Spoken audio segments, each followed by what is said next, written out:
Station का redevelopment हो रहा है, एक नई ताकत के साथ खड़ा किया जा रहा है। एक एयरपोर्ट जैसा एक अच्छा भव्य रेलवे स्टेशन बनेगा, ये काम चला है। हम लोग एक्ट ईस्ट की बात करते हैं, पूर्वोदय की बात करते हैं, पूर्व का उदय होने की बात करते हैं। इसके लिए अगर मैं कहूं तो अभी 220 करोड़ रुपए की सेस्मिक सर्वे कैंपेन महानदी बेसिन में उड़ीसा में, इसमें 220 करोड़ रुपए खर्च होकर के उसको इनॉग्रेट किया गया है। और कमर्शियल गैस का, ऑयल और गैस का महानदी बेसिन में जो काम है वो चल पड़ा है। उसी तरीके से इनॉग्रेशन एंड प्रोडक्शन एक्टिविटी, 2 नए आयरन ओर उड़ीसा में वो अभी कमीशन हुए हैं और उस पर भी काम हुआ है। एक है जिलिंग लांगलोट और दूसरा है गुवाली आयरन ओर। मैं ठीक नाम ले रहा हूं Dharmendra ji?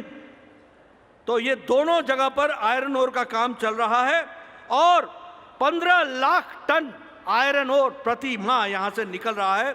275 million tonne consolidated iron ore की रिसोर्सेज हैं, ये हमको समझने की जरूरत है।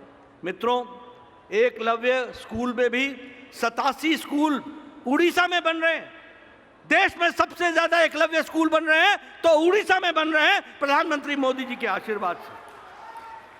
उसी तरीके से जैसा मैंने बताया 300 करोड़ रुपए खर्च हो रहा है भुवनेश्वर रेलवे स्टेशन पर। उसी तरीके से 3,373 करोड़ का ग्रांट जल जीवन मिशन में भारत सरकार ने माताओं बहनों तक पानी पहुंचाने के लिए प्रधानमंत्री मोदी ने उड़ीसा को दिया है 3,323 करोड़ रुपए। वैसे ही मित्रों, संबलपुर में अगर हम बात करें तो आईआईएम का कैंपस बन रहा है 200 एकड़ की जमीन पर और इसका बजट 401 करोड़ रुपए का है। यानी संबलपुर में अब IIM, Indian Institute of Management का कैंपस तैयार हो रहा है। उसी तरीके से Indian Institute of Science Education and Research Berhampur में बन रहा है, उसका भी कंस्ट्रक्शन का काम सितंबर में शुरू हुआ है और उसकी लागत 1,582 करोड़ रुपए है। यह भी हमको ध्यान रखना चाहिए। अगर हम स्किल डेवलपमेंट की बात करें तो स्किल डेवलपमेंट इंस्टीट्यूट 222 अप्रैल में यह भी, इसको भी शुरू किया गया है और इसमें भी कार्य चल रहा है, इसको भी हमको ध्यान में रखना चाहिए। इसलिए मित्रों, हम कह सकते हैं, अभी मैं समीर जी से बात कर रहा था कि उड़ीसा की अस्मिता के बारे में, उड़ीसा के बारे में किसने चिंता की? आप बताइए, भुवनेश्वर में all India institute of medical sciences किसकी सरकार लेके आई थी? अटल जी की सरकार लेकर के आई थी। आप बताइए, आईआईएम मोदी जी ने आपको दिया।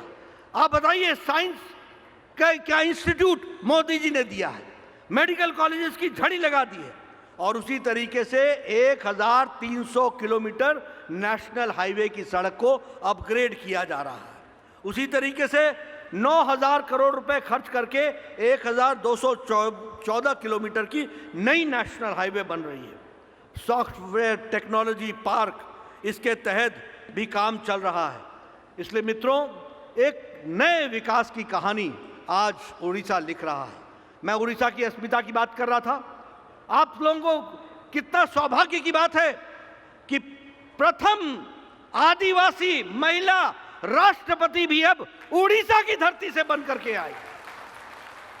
ये मोदी जी का उड़ीसा के प्रति प्रेम है। 15 से ज्यादा पद्मा अवार्ड, कभी सोचा नहीं था।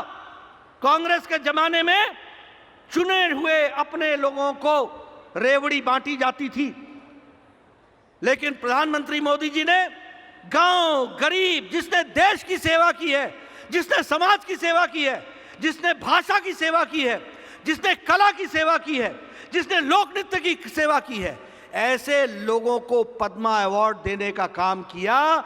और उड़ीसा से भी 15 से ज्यादा पद्मा अवार्ड आपको मिले हैं। इसके लिए भी मैं आपको बधाई देना चाहता हूं।